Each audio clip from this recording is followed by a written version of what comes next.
আমরা গতকাল থেকে দেখতে পাইতেছি সোশ্যাল মিডিয়ায় রাজবাড়ী জেলার গোয়ালন্দ থানার একটা ঘটনা।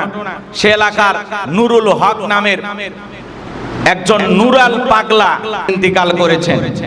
তার মাজার এমন ভাবে করা হয়েছিল, কাবা ঘরের আদলে 12 ফিট উঁচুতে তাকে কবর দেওয়া হয়েছে।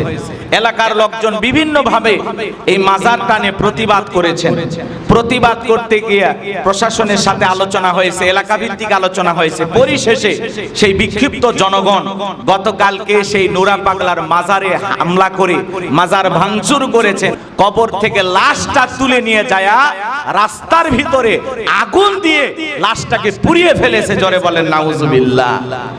আবেগ থাকা ভালো, কিন্তু কিছু কিছু আবেগ আমাদেরকে ধ্বংস করে দেয়। কথা বলেন ঠিক কিনা?